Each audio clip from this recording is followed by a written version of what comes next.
이 건물의 이름은 M타워입니다. 용도는 오피스 빌딩인데요. 보시다시피 1층은 로비 공간이고 2층부터는 사무실입니다. 그리고 지하 1층은 레스토랑과 쇼핑 시설이 좀 들어있고요. 지하 2층 이하는 주차장과 기계실입니다. M타워의 연면적은 2만 평입니다. 서울의 3대 오피스 권역, 그러니까 도심, 강남, 여의도죠. 그 세 개 지역에 있는 오피스들이 보면 몇천 평에서 몇만 평 사이 정도의 규모를 가지고 있습니다. 2만 평이면 초대형은 아니지만 아주 큰 오피스 빌딩에 해당합니다. 평당 임대료가 월 12만 원 수준일 것으로 기대됩니다. 최근에 오피스 공급이 많아지고 임대차 경쟁이 치열해지면서 실제로 월 12만 원을 수취하는 오피스는 그다지 많지 않습니다. 그러니까 임대료가 상당히 높은 고품질의 오피스 빌딩에 속합니다. 이 12만 원이라는 임대료는 연 2% 정도 상승할 것 같습니다. 최근에 물가가 많이 떨어졌는데요.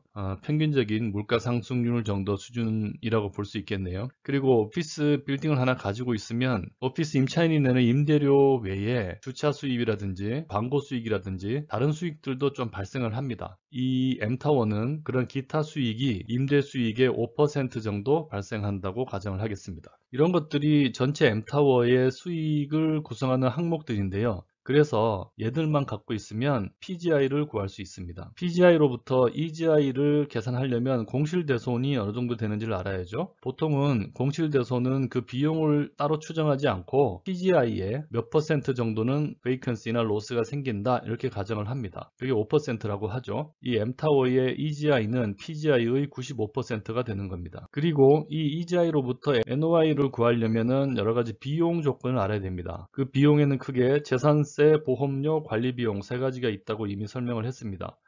이 M타워는 재산세가 연간 12억 원이 발생하고 있습니다.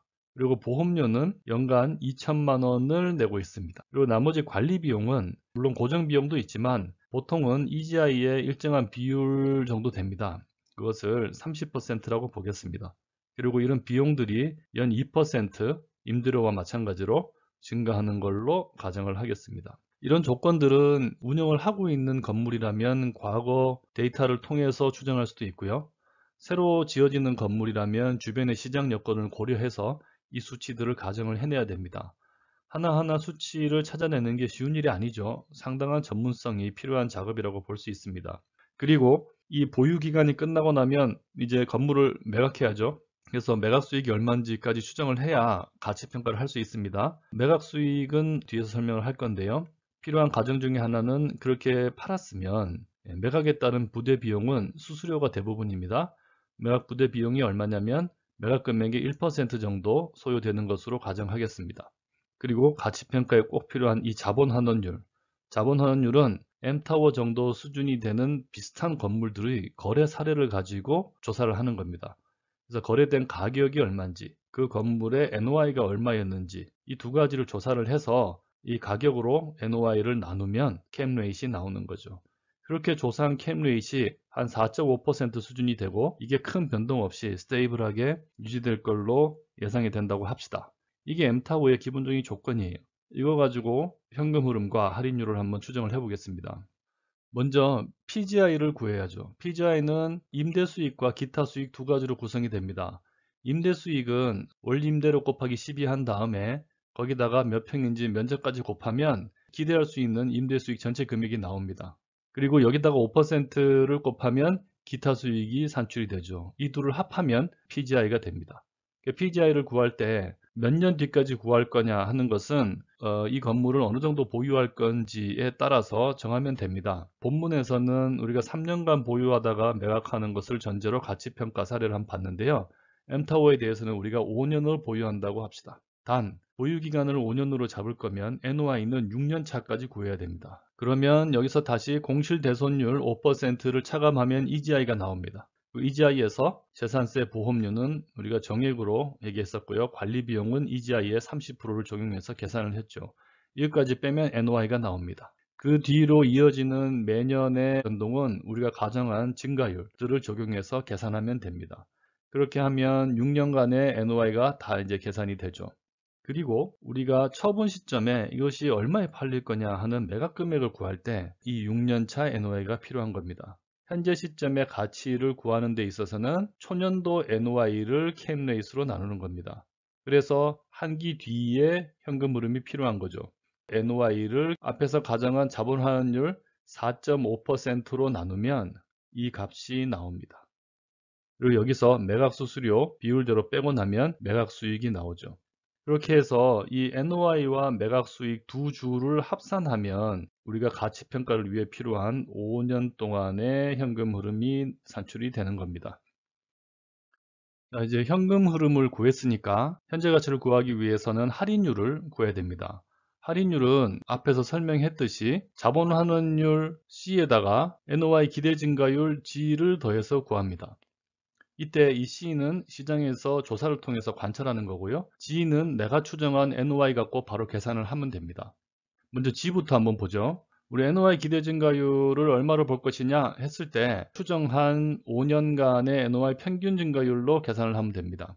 다만 지금 이 평균 증가율이 같은 시점에 있는 여러 개 건물의 NOI의 평균값을 구하는 게 아니고 한 건물에 대해서 시간이 흐름에 따라서 증가하는 것의 평균입니다. 평균을 구할 때 가장 많이 사용하는 방법은 산술 평균과 기하 평균 두 가지가 있는데요. 산술 평균은 같은 시점에 있는 여러 개의 사례들의 평균을 구할 때 쓰는 방법이고요. 그와 달리 여러 시점에 걸쳐서 발생하는 값이나 증가율의 평균을 구할 때는 기하 평균을 사용해야 됩니다. 이것은 횡단면적인 상황에서 쓰는 거고 기하 평균은 시계열적인 값의 평균을 구할 때 쓴다 이렇게 얘기합니다. 기하 평균으로 평균 증가율을 구할 때는 마지막 값을 첫 번째 값으로 나눈 다음 시점의 수만큼 루트를 취해주면 됩니다. 그런 다음에 이제 1을 빼줘야 증가율만 나오겠죠. 그걸 계산해 보면 정확하게 2%가 나옵니다. 왜냐하면 NOI를 구성하는 모든 수입의 증가율도 2%, 차감되는 모든 비용의 증가율도 똑같이 2%로 잡았기 때문에 NOI 평균 증가율은 당연히 2% 나오겠죠. 결국 할인율은 시장에서 관찰한 자본 환원율 4.5%, 여러 거래로부터 조사된 거래 사례의 가격으로 그 사례의 NOI를 나누어서 그 사례들의 평균을 구하면 4.5가 나왔더라 하는 의미고요. 이 NOI 기대 증가율은 내가 추정한 현금 흐름에서 위의 방법대로 계산이 가능하죠. 더하면 할인율이 6.5%가 됩니다. 현금 흐름과 할인율이 다 계산됐으니까 가치를 구할 수 있겠죠? 이 현금 흐름들은 다 NOI를 의미합니다. 그리고 마지막 현금 흐름은 5년차의 NOI에다가 매각 수익까지 더한 값이죠. 그것을 각 시점에 해당하는 차수만큼 할인율로 할인을 해주면 가치가 계산이 됩니다. 이 5개 항을 일일이 계산해서 더하려면 손작업이 좀 많은데요. 이런 거 계산할 때 우린 주로 엑셀을 많이 이용을 합니다. 그리고 제 강의의 맨 처음 오리엔테이션 시간에 소개했던 블로그에 가면 책에서 쓰이고 있는 계산표들의 엑셀 파일이 있습니다. 이런 여러 기간에 걸친 것들의 현재 가치를 구할 때는 엑셀에서 NPV 함수라는 것을 제공하고 있어요. 이걸 사용해서 계산하면 아주 쉽게 답이 나옵니다. 그렇게 엑셀을 활용하는 방법에 대해서는 이 시간에서는 자세하게 설명하지 않도록 하겠습니다. M타워의 가치는 4,164억이 나왔습니다. 이런 방법으로 가치를 계산하는 것을 현금 흐름 할인법이라고 설명을 했습니다. 그러면 이걸 좀 더 간단하게 계산할 수는 없을까요? 2차년도, 3차년도의 NOI와 관련해서 일정한 규칙이 있죠. 증가율이 일정하잖아요. 그죠? 그런 성질을 이용해서 자본환원법 중에서도 직접환원법을 이용해서 가치를 추정할 수 있습니다. 자본환원법 적용하려면 1년차 NOI하고 이미 조사한 자본환원율 2개만 있으면 돼요. 그렇게 계산하면 4,198억이 나옵니다. 앞에서 계산한 현금흐름 할인법과 크게 다르지 않죠? 이 방법이 훨씬 심플하기 때문에 실무에서는 많이 사용하고 있습니다. 그리고 앞에서 구한 현금흐름 할인법의 답과 이 자본환원법의 답 중에서 어떤 게 정답이냐 하는 것은 단정적으로 말할 수 없어요. 정답이라는 게 있기는 좀 힘들고요. 둘 중에 어느 게 더 우수하냐라고 보면 정교하기는 현금흐름 할인법이 더 정교한데 그 정교한 과정에서 우리가 여러 가지를 가정하잖아요. 수익과 비용에 대해서 그리고 할인율과 관련해서도 가정이 많이 들어가면 그 정교함이 꼭 정확함으로 이어진다고 볼 수는 없어요. 그래서 두 가지를 다 해보고 전문성을 가진 식견으로 디스커션도 하고 그래가면서 최종적인 가치를 판단하는 것이 일반적인 프로세스입니다. 그러면 방금까지 설명한 거는 완성되어 있는 M타워를 우리가 취득해서 5년간 보유하고 처분했을 때 그런 과정 속에서 산출해 본 현재 시점 M타워의 가치였습니다. 그런데 투자를 하는 방법에는 이런 매입뿐만이 아니고 개발도 있습니다. 개발에 의해서 부동산에 투자한다는 것은 남이 지어놓은 것을 사지 않고 내가 직접 지어서 최종적인 목적물, 즉 M타워를 취득하겠다는 거죠. 그 취득한 상태에서 몇 년을 더 보유할지, 완성하자마자 처분을 할지, 그것은 개발하는 자, 즉 투자자가 알아서 판단할 일입니다. 개발을 통해서 M타워를 취득하고 싶다면 그 디벨로퍼 입장에서 당장 필요한 것은 얼마에 그 토지를 취득할까 하는 문제입니다. 아까는 제로 시점에 M타워를 사서 5년간 보유하는 가정이었다면 지금은 M타워를 짓는데 한 2, 3년 걸린다고 봐요. 그러면 이 이전 시점에서 토지를 먼저 취득을 하고 그 다음에 M타워라는 건물을 건설을 해야 되잖아요. 그때 도대체 토지는 그러면 내가 얼마까지 주고 취득을 해도 되나 하는 게 중요한 이슈로 대두가 되죠. 그런 경우 토지의 가치는 어떻게 추정할 거냐 하는 겁니다. 이 문제는 과정만 조금 다르지 논리는 똑같아요. 그래서 사례를 통해서 보겠습니다. 어떤 토지가 있어요. 근데 이 토지를 매입해서 오피스를 개발할 경우 M타워죠. 3년 걸려서 오피스를 개발하고 나면 4,164억. 아까 우리 M타워를 현금흐름 할인법으로 추정했을 때 나오는 값이었죠. 4,164원에 매각할 수 있을 걸로 기대돼요. 이때 토지를 얼마에 사도 될까 하는 문제죠. 그걸 하려면 건설과 관련된 과정이 조금 더 필요하죠. 그래서 건설 기간은 2년 소요가 되고 건설은 평당 1,000만 원 정도의 건설 비용이 들어간다 하는 과정이 좀 더 필요하고요. 내가 토지를 취득하니까 이제 취득세율이 필요합니다. 취득세율은 매입 금액이 2%, 매입 수수료는 매입 금액의 1%라는 추가적인 과정들이 좀 필요합니다. 3년 차의 매각 금액을 추정하는 방법은 앞에서 M타워의 가치 평가했던 방법과 동일하게 하면 됩니다. 이 뒤로 5년치를 추정해서 해봤더니 이게 나오더라 하는 거죠. 근데 이 값을 뽑아낼 때는 이게 현재 시점이었죠. 근데 지금은 현재가 그로부터 3년 전입니다. 지금 시점에서 보면 4,164억에 팔 수 있는 것도 3년 뒤의 일이죠. 그러면 미래의 현금 흐름이 되는 겁니다. 이 미래의 매각 금액에서 매각 부대 비용까지 차감하고 나면 매각 수익이 나옵니다. 그리고 이 매각 수익은 3년 뒤의 값이기 때문에 그것이 현재 얼마인지 3년을 할인을 해야 됩니다. 우리가 할인율을 이미 알고 있으니까 쉽게 할인할 수 있겠죠?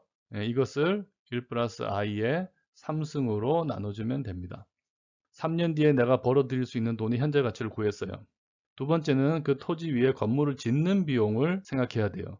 그래서 건설 비용은 평당 1,000만 원에 2만 평을 곱하면 2천억이 됩니다. 그 2천억 중에서 500억은 1년차, 1,500억은 2년차에 투입한다고 가정을 하겠습니다. 1년차에는 설계나 인허가 같은 실제 시공 이전에 소요되는 기간들이 있기 때문에 공사비의 지출이 이렇게 많지 않겠죠. 그리고 건물이 완성이 되면 그 건물을 나의 소유로 취득을 해야 됩니다. 남에게서 사지 않고 내가 지은 건물에 대해서도 취득세를 내야 됩니다. 이 취득세율은 총 건물의 취득 원가에다가 앞에서 얘기한 취득세율을 곱하면 됩니다. 이것까지 다 더한 게 건물의 취득 원가가 되는데요. 이 취득 원가도 미래에 나갈 돈이잖아요. 그것을 역시 현재 가치로 할인하면 이 값이 됩니다. 1,827억. 미래에 기대되는 수입의 현재 가치를 다 구했고요. 미래에 기대되는 지출의 현재 가치를 다 구했습니다.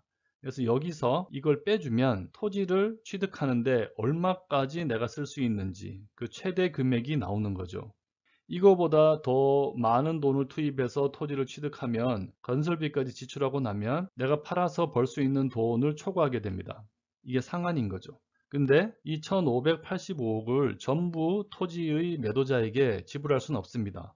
토지를 취득하면 그 부대 비용이 또 들기 때문이죠. 이것까지 다 합산한 금액이 내가 지출할 수 있는 최대 금액이에요.